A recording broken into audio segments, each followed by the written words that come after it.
Good morning everyone. बच्चों, हम वितान का तीसरा लेसन अतीत में दबे पांव इसके 3 क्वेश्चन डिस्कस कर चुके हैं। तो कंटिन्यू करते हैं आगे के क्वेश्चन। क्वेश्चन नंबर 4, टूटे फूटे खंडर सभ्यता और संस्कृति के इतिहास के साथ साथ धड़कती जिंदगियों के अनछुए समयों का भी दस्तावेज होते हैं। इस कथन का भाव स्पष्ट कीजिए। इसी क्वेश्चन को दूसरे ढंग से भी कहा जा सकता है, टूटे फूटे खंडर सभ्यता और संस्कृति के इतिहास के साथ साथ अपने समय का दस्तावेज भी होते हैं।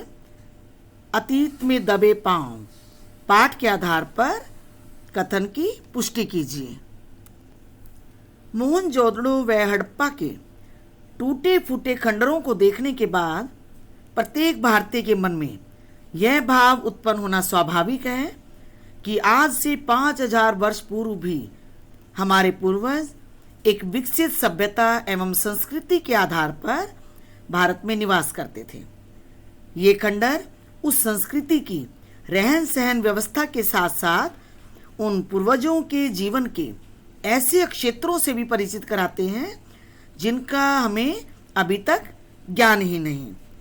मन में यह भाव रहता है कि कल तक लोग जो यहाँ रहते थे वे इसी सभ्यता की परंपरा के हैं। कभी ये हमारे ही घर थे, लेकिन विडंबना है कि आज हम केवल दर्शक मात्र रह गए हैं।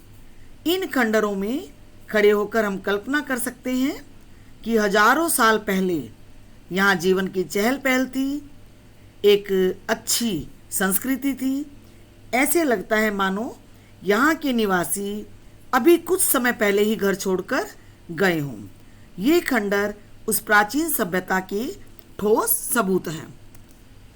लेखक का मानना है कि घर एक नक्शा ही नहीं होता, उसका एक चेहरा और संस्कार भी होता है। आज भी आप इस नगर की किसी भी दीवार के साथ कमर टिकाकर आराम कर सकते हैं।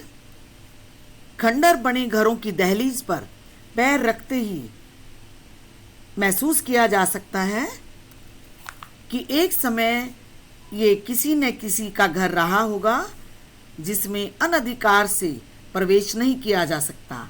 अनधिकार से प्रवेश करने का अर्थ है कि बिना पूछे किसी के घर में प्रवेश करना। रसोई की खिड़की के पास खड़े होकर पकवानों की गंध ली जा सकती है। सड़कों से गुजरती हुई बैलगाड़ियों की आवाज को सुन सकते हैं। टूटे फूटे घरों के बीच गुजरती हुई हवा साएं साएं करती हुई कुछ धड़कती जिंदगियों का संदेशा दे जा सकती है। अब ये सारे घर मिलकर एक बड़े घर का रूप धारण कर चुके हैं। लेखक इन टूटे फूटे घरों के बीच से गुजरते समय मानवीय संवेदनाओं का एहसास करने लगता है। अतः यह कहना सही है कि टूटे फूटे खंडर सभ्यता और संस्कृति के इतिहास के साथ धड़कती जिंदगियों के अनछुए समयों का भी दस्तावेज होते हैं। Next question. इस पाठ में एक ऐसे स्थान का वर्णन है जिसे बहुत कम लोगों ने देखा होगा, लेकिन इससे आपके मन में उस नगर की एक तस्वीर बनती है। किसी ऐसे ऐतिहासिक स्थल जिसको आपने नज़दीक से देखा हो, उसका वर्णन अपने शब्दों में कीजिए। आंसर, आप किसी भी ऐतिहासिक स्थल का वर्णन कर सकते हैं, लेकिन यहाँ हम किस नगर की चर्चा करने जा रहे हैं? कुरुक्षेत्र, जो कि संसार का प्रसिद्ध ऐतिहासिक स्थान है। वेदों में भी इसका वर्णन पढ़ने को मिलता है। हरियाणा में कुरुक्षेत्र का संबंध महाभारत से है। यदि कृष्ण का जन्म मथुरा में हुआ था तो उन्होंने कुरुक्षेत्र के युद्ध में भाग लिया था। पुरातत्व विभाग ने कुरुक्षेत्र में कुछ खुदाई का काम किया है। यहाँ से जो अवशेष प्राप्त हुए हैं वह महाभारत काल के प्रतीक हैं।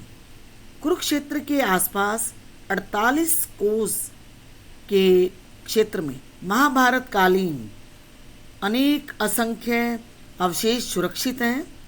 भगवान कृष्ण द्वारा गीता का उपदेश कुरुक्षेत्र की ज्योतिसार नामक स्थान पर दिया गया था। यहाँ एक वट वृक्ष है जिसे विद्वान महाभारत कालीन मानते हैं।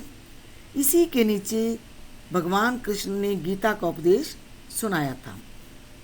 कुरुक्षेत्र का एक नाम स्थानेश्वर भी रहा है। यह अंतिम हिंदू सम्राट राजा हर्षवर्धन की राजधानी थी। अतीत में दबे पांव पाठ को पढ़कर हमारे मन में कुरुक्षेत्र नगर की तस्वीर उभरती है और इसके स्थान पर आप किसी भी ऐतिहासिक स्थल का वर्णन कर सकते हैं जहां आप घूमने गए हों, जिसे आपने नज़दीक से देखा हो। Next question. नदी, कुएं, स्नानागार और बेजोड़ निकासी व्यवस्था को देखते हुए लेखक पाठकों से प्रश्न पूछता है, क्या हम सिंधु घाटी सभ्यता को जल संस्कृति कह सकते हैं? आपका जवाब लेखक के पक्ष में है या विपक्ष में? तर्क दें। इसी क्वेश्चन को दूसरे ढंग से भी कहा जा सकता है कि क्या सिंधु घाटी की सभ्यता को जल संस्कृति कह सकते हैं? कारण सहित उत्तर दीजिए। आंसर, मोहनजोदड़ो के निकट बहती हुई सिंधु नदी नगर में कुएं, स्नानागार और बेजोड़ निकासी व्यवस्था को देखकर लेखक ने सिंधु घाटी की सभ्यता को जल संस्कृति कहा है।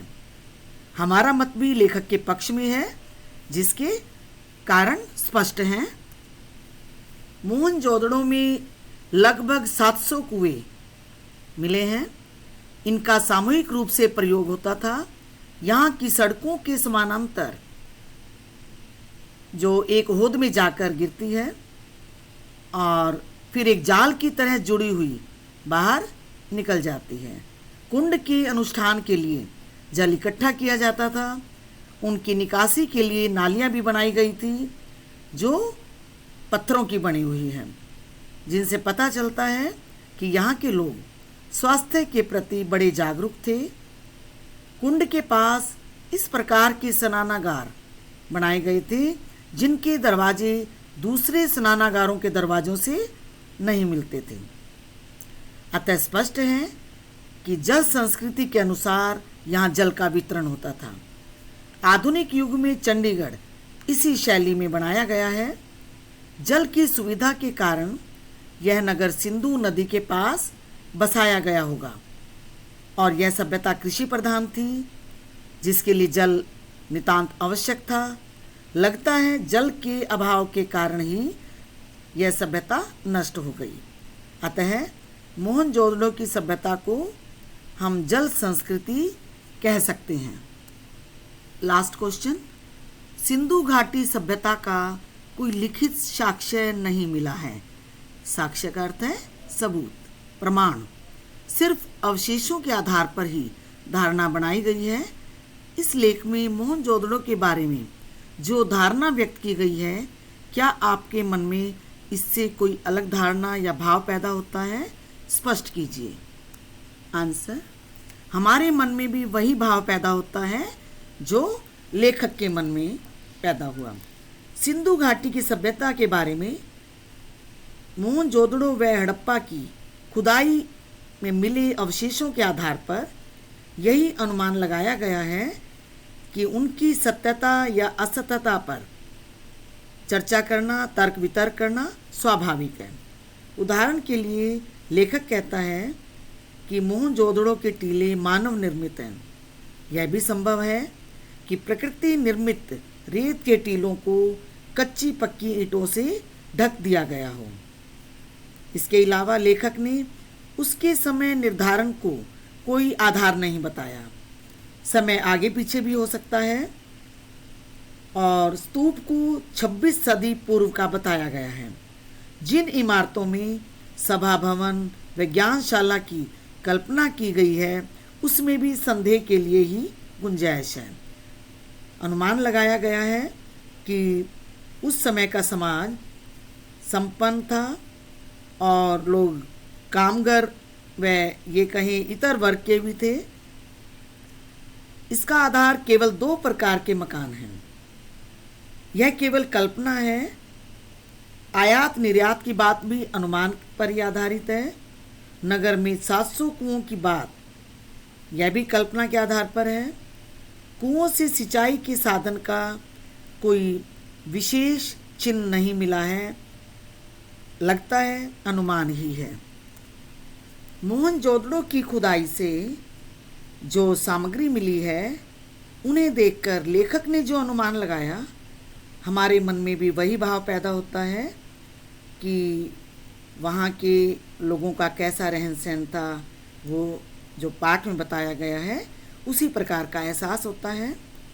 उनकी समाज रचना, धार्मिकता, राजनीतिक स्थितियों का भी वही भाव पैदा होता है। मकानों की व्यवस्था देखकर उनकी निर्माण कला का हमें ज्ञान होता है।